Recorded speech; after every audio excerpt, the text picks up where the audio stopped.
Échecs et maths. Qui a inventé le jeu d'échecs?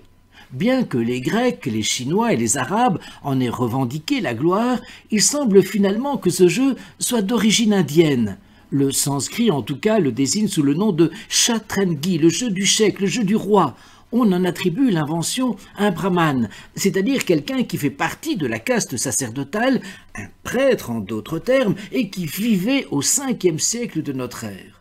Comme son souverain avait tendance à user et même à abuser de son autorité, le brahman en question, qui était aussi vizir, voulut lui démontrer que tout pouvoir n'a de réalité que s'il s'appuie sur le peuple et sur l'armée. Sans leur soutien actif, un roi ne serait plus qu'un homme semblable aux autres. Le jeu qu'il venait d'inventer semblait être pour le jeune Raja, son maître, la meilleure illustration de ce bon sens commun. Les échecs ont aussi leur légende.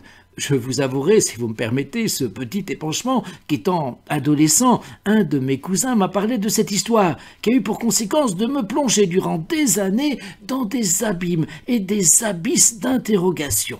Mais que dit précisément cette légende? Elle veut que, lorsque le vizir présenta au Raja son maître le premier échiquier, en lui expliquant les règles du jeu, le Raja fut si satisfait qu'il lui promit de lui accorder la récompense qu'il souhaiterait. Le vizir lui demanda alors de placer 1 grain de blé sur la première case de l'échiquier, 2 grains sur la deuxième, 4 sur la troisième, 8 sur la quatrième, etc., etc., en doublant ainsi toujours jusqu'à la 64e case.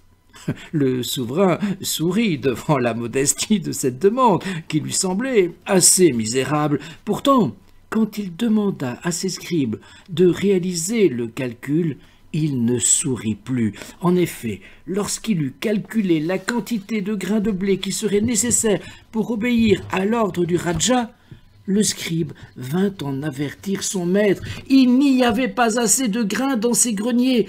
Il faudrait en effet poser 18 trillions, c'est-à-dire milliards de milliards, 446 millions de milliards, 744 billions, c'est-à-dire millions de millions, 73 milliards, 709 millions, 551 000 et 615 unités, soit 6 fois ce que la terre, si on l'ensemençait entièrement en blé, serait capable de produire en une seule année.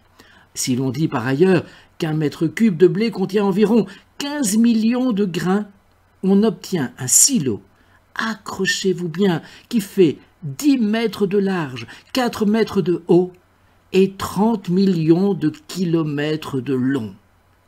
Impressionnant, n'est-il pas? En tout cas, je peux vous assurer que, même s'il s'agit d'une légende, le calcul mathématique, lui, est tout à fait correct.